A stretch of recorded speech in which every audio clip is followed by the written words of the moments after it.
जय माँ लक्ष्मी। दोस्तों, जिन लोगों के जीवन काल में धन आगमन की समस्या हो रही है या धन संचयन की समस्या हो रही है, दोनों में से कोई भी परेशानी हो सकती है। या तो धन आता नहीं होगा या धन आ रहा है पर संचित नहीं हो रहा होगा। तो ये जो दीपावली की रात है, इसे भूल करके भी हाथ से मत जाने देना, क्योंकि आज का जो ये उपाय मैं आपको बताने वाली हूँ वो सिर्फ दिवाली की रात को ही किया जाता है। अगर ये मौका आपके हाथ से निकल गया तो आपको फिर पूरे साल इंतजार करना पड़ेगा। तो ये मौका भूल से भी मत चूकना।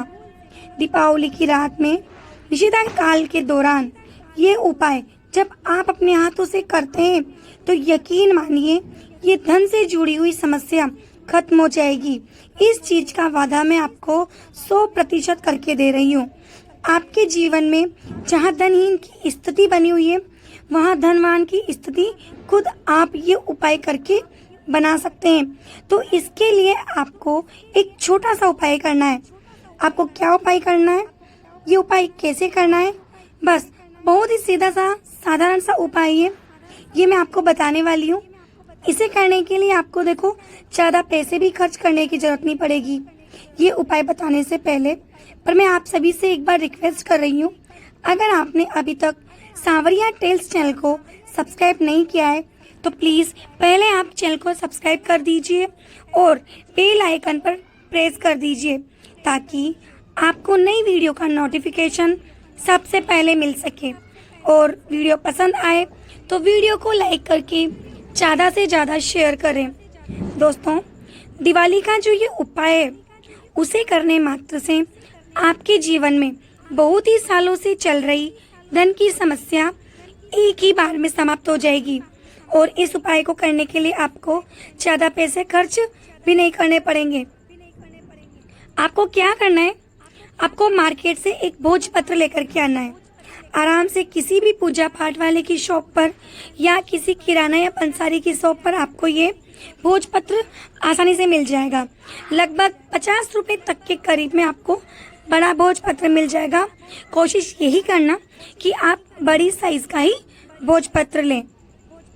इसके बाद आपको अष्टगंध चंदन लेना है। अगर आपको अष्टगंध चंदन मिल जाता है तो सर्वश्रेष्ठ, नहीं मिले तो कोई बात नहीं, आप लाल चंदनी ले लीजिए। इसके बाद आपको लेनी है अनार की लेखनी। अनार की लेखनी अगर आपको मार्केट में किसी पूजा वाले की शॉप पर रेडीमेड मिल जाती है तो बहुत अच्छी बात है। नहीं मिलती तो अनार के पेड़ से टहनी तोड़ करके उसका आगे का मुंह आपको कलम के आकार में बना लेना है। इस तरीके से आप अनार की लकड़ी की एक पेन बना लीजिए। अगर आपको संभव है, अगर आपको सुनार की दुकान पर जाकर के सोने की एक निब मिल जाए तो आप वो भी ले सकते हैं। देखो वर्तमान समय में सोना बहुत ज़्यादा महंगा हो गया है। तो अगर आपको सोने की निब अगर लेने में आसानी है तो उत्तम है। अगर नहीं मिलती है, कोई व्यवहारिक सुनार है तो आप उससे ले लीजिए। आपका जब ये उपाय हो जाए तो उसके बाद वापस लौटा दीजिए। और नहीं मिलती है तो कोई बात नहीं, अनार की लेखनी तो है ही, वो भी शुभ माना जाता है। तो ये जो उपाय है ये आपको लक्ष्मी पूजन के बाद करना है। तो जहाँ पर आपने घर में लक्ष्मी पूजन किया है वहाँ आपने घी का दिया जलाया होगा, वो पूरी रात के लिए जलाया जाता है। पर आपको जब ये उपाय करना है तो उपाय करने से पहले आपको ये दीपक जलाना होगा। तो एक घी का दीपक आप फिर से जला दीजिए। पूजन सामग्री जिसमें रोली, मोली, अक्षत, गंध, धूप, दीप और लाल कपड़ा, ये सब सामग्री दीपावली के समय हर घर में आसानी से मिल जाती है। तो दोस्तों, आपको ये सामान आराम से घर के अंदर इस समय मिल ही जाएगा। तो 20 अक्टूबर 2025 को दीपावली का पर्व है और ये प्रयोग आपको रात के समय 11:16 के बाद और 12:07 के पहले पूरा कर लेना है। तो देखो, आप स्नान आदि से निवृत्त होकर के लाल रंग के वस्त्र पहनकर पूजन स्थल पर बैठ जाइए। आपको ध्यान रखना है कि आपको सिर्फ और सिर्फ लाल रंग के ही वस्त्र पहनने, आप किसी अन्य रंग के वस्त्र ना पहने, क्योंकि माँ लक्ष्मी को लाल रंग अति प्रिय है और इस रंग से माँ प्रसन्न होती है। तो स्नान आदि से निवृत्त होकर के आप पूजन स्थल पर बैठ जाइए। रात्रि पूजन का समय है, तो आपको उत्तराभिमुख होकर बैठना है। दीपावली पूजन के दौरान आपने गणेश जी का पूजन तो करा ही होगा। अब आप अपनी जन्म कुंडली में से अपना जन्मांक चक्र, जो अपनी जन्म कुंडली होती है, उसमें से अपना जन्मांक चक्र एक कॉपी में लिख लीजिए, यानी कि एक रफ कॉपी में, ताकि आपको एक बार इसका अभ्यास हो जाए। ये आप जब जन्मांक चक्र लिखें तो इसमें जो 12 भाव है वो भी लिख लीजिए। 12 भाव मतलब 12 घर होते हैं, 1 से लेके 12। तो उस जन्म पत्री में से आप जन्मांक चक्र के 12 भाव भी लिख लीजिए। अब आप चंदन घिस करके तैयार कर लीजिए। कलम आपके पास है ही सही। तो देखो, ये उपाय करने से पहले आपको सबसे पहले देखो दीपक जलाना है। क्या करना है आपको? सबसे पहले दीपक जलाना है। दीपक जला करके गणेश जी का और गुरु का ध्यान करना है। इसके बाद आपको आचमन करना है। 3 बार भगवान श्री हरि विष्णु का ध्यान करके हाथ धोइए। आप ओम विष्णवे नमः, ओम विष्णवे नमः, ओम विष्णवे नमः, इस तरीके से 3 बार आप विष्णु भगवान का ध्यान करिए। हाथ धोइए, फिर अपने ऊपर जल छिड़किए, आसन पर जल छिड़किए। क्षेत्र के अधिपति भैरव जी से आज्ञा मांगिए और उनसे कहिए कि मैं अपने जीवन से हर तरह की धनहीनता को, दरिद्रता को दूर करने के लिए ये आराधना कर रहा हूँ या कर रही हूँ। आप बस आज्ञा करें कि प्रभु कोई विघ्न, बाधा, परेशानी ना आए। इसके पश्चात आप प्राणायाम अवश्य करें, मतलब भगवान को प्रणाम करें। प्राणायाम करने से मन शांत होता है, मन एकाग्र होता है। और जब भी कोई यंत्र इत्यादि का निर्माण कर रहे हो तो एक बार आपको प्राणायाम कर लेना चाहिए, ताकि आपका मन शांत हो जाए। फिर आप इस जन्मांक चक्र का निर्माण कर दीजिए। आपको क्या करना है उसके लिए कि सबसे पहले आपको भोजपत्र को किसी तांबे या चांदी की प्लेट में रख देना है और भोजपत्र पर चंदन से, अनार की लेखनी या सोने की नीब से जन्मांक चक्र बना लेना है। अब आप सोच रहे होंगे कि अगर आपके पास जन्मांक चक्र नहीं है तो आप क्या करें?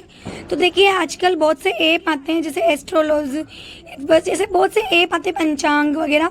तो उस पर से आप अपना नाम लिख करके, अपनी डेट ऑफ बर्थ, अपना समय और अपना जन्म स्थान डाल करके आराम से अपनी जन्म पत्री आप डाउनलोड कर सकते हैं और उससे आप कॉपी कर सकते हैं। तो देखिए, जब आप भोजपत्र पर जब अपना नाम लिख रहे हैं तो सबसे पहले भोजपत्र में सबसे ऊपर आप अपना नाम लिखें। याद रखना कि सबसे पहले आपको अपना नाम लिखना है। उसके बाद आपको अपना जन्मांक चक्र बना लेना है और जन्मांक चक्र बनाने के बाद उसमें आपको अंक भर देना है और अंकों को भरने के बाद अपने ग्रहों की स्थिति के अनुसार, जैसे जैसे आपके ग्रहों की स्थिति है कुंडली के अंदर, वैसे यथावत आपको भोजपत्र की जन्मांक चक्र में भी बिठा देना है।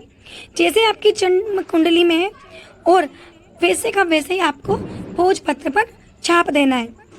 और आपको माँ लक्ष्मी जी का बीज मंत्र लिखना है, या तो कुंडली के यानी कि जन्मांक चक्र के 11वें भाग में लिखना है, या फिर आपको जिस व्यक्ति के पास धन नहीं आ रहा है तो उस व्यक्ति को 11वें भाव में लिखना है, और जिसके पास धन आ रहा है पर टिक नहीं रहा है तो उस व्यक्ति को जन्मांक चक्र के 3 भाग में माँ लक्ष्मी का जो बीज मंत्र है वो लिखना है। दोनों भावों में से किसी एक ही भाव के अंदर आपको बीज मंत्र लिखना है। किसी भी तरह के लालच में पड़ करके आप दोनों भावों में मत लिखिएगा। अगर आप ऐसा कर देते हैं तो आपको इस उपाय का फल नहीं मिलेगा। आपको एक ही भाव में लिखना है, या तो आप दूसरे भाव में लिखिए या फिर आप 11वें भाव में लिखिए। दोनों भावों में भूल करके भी मत लिखिएगा। अब आपको मैं बता दूं कि माँ लक्ष्मी जी का जो बीज मंत्र है वो है ह्रीम। इसमें ह में र संयुक्त होकर के ह्रीम, इसी बीज मंत्र को लिखना है। समय मैंने आपको पहले ही बताया है कि रात्रि में 11:16 के बाद 12:07 के पहले आपको ये कार्य कर लेना है। अब आपको इस जन्मांक चक्र की पूजा करनी है। आप इस जन्मांक चक्र पर सबसे पहले गंध, अक्षत, पुष्प, धूप, दीप और नैवेद्य भगवान गजानन को भोग लगा दीजिएगा। पूजा कर लिया आपने। इसके बाद हर घर में देखो आज के दिन विशेष रूप से गणेश जी की, लक्ष्मी जी की पूजा की जाती है। अगर आपके घर में लक्ष्मी जी और गणेश जी की मूर्ति साथ में जुड़ी हुई है तो दोनों के नीचे इस जन्मांक चक्र को रख दीजिए। अगर मूर्तियां आपस में जुड़ी हुई नहीं है, अलग अलग है, तो आपका भोजपत्र आकार में बड़ा है तो भोजपत्र को पहले पाटे पर नीचे रख दीजिए और उसी के ऊपर गणेश जी, लक्ष्मी जी की मूर्ति को स्थापित कर दीजिए। गणेश जी और लक्ष्मी जी इसी के ऊपर रहेंगी और पूरे वर्ष तक देखो इनकी इसी तरीके से पूजा होती रहेगी। क्योंकि देखो भोजपत्र जो है पेड़ की छाल है तो पानी इत्यादि पड़ने से भी ये खराब नहीं होता, पूरे साल वैसा का वैसा ही रहेगा। तो आपको इसकी 1 साल तक पूजा करते रहना है। जब दोबारा दीपावली आए तो फिर अगले साल दीपावली पर इसे नदी में प्रवाहित करके नया बनाया जाता है।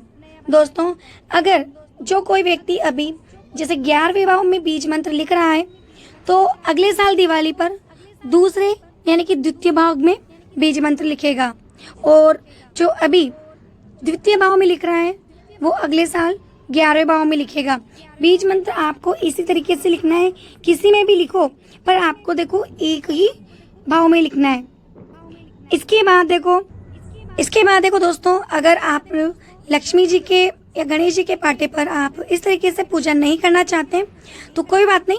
अब आप सोच रहे होंगे कि जैसे लक्ष्मी जी की स्थापना तो हम नीचे कर दें तो पूरे साल तक तो हम जमीन पर पाटे को रख नहीं सकते।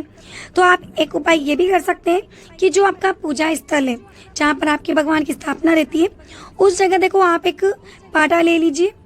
पाटे के नीचे पहले आप अष्टदल कमल से आसन दे दीजिए। आसन देने के बाद आप उस पर पाटा रखिए और उस पर लाल वस्त्र बिछा करके भोज पत्र को रख दीजिए और उस पर देखो लक्ष्मी जी और गणेश जी की स्थापना कर दीजिए।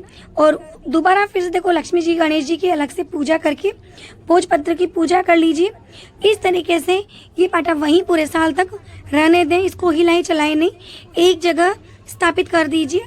तो इस तरीके से भी देखो आप इसकी पूजा कर सकते हैं। और अगर आपने अलमारी के अंदर पहले से ही लक्ष्मी जी गणेश जी की दीपावली का पूजन किया है तो आप वहाँ पर भी इस भोजपत्र को रख सकते हैं। उपाय का समय आपको देखो ध्यान रखना है जो मैंने आपको बता दिया। दोस्तों, ये उपाय बहुत ही कारगर उपाय है। आप इस उपाय को श्रद्धा के साथ करिए। आप इस उपाय से बड़े कर्ज से छुटकारा पा सकते हैं। आप ये उपाय अवश्य ही करिए। ये उपाय साल में देखो केवल एक ही बार किया जाता है, वह भी दीपावली की रात्रि को ही किया जाता है। इसके अलावा कभी दूसरा अवसर नहीं मिलता। ये उपाय आप अवश्य करिए। मैं 100% गारंटी के साथ कह रही हूँ कि आपके जीवन में चल रही धन संबंधी समस्याएं समाप्त हो जाएगी। माँ लक्ष्मी की कृपा, स्थिरता और आपके जीवन में खुशहाली बरकरार हो जाएगी। ये मेरा तो आजमाया हुआ है, तभी मैंने आपको बताया। देखो, अगर आप कर्ज से जूझ रहे हैं, धन की कमी से जूझ रहे हैं, धन नहीं आ रहा है, धन टिक नहीं रहा है, धन के कारण किसी भी तरह की परेशानी है, तो ये उपाय देखो आपके जीवन में बहुत ही लाभदायक होगा।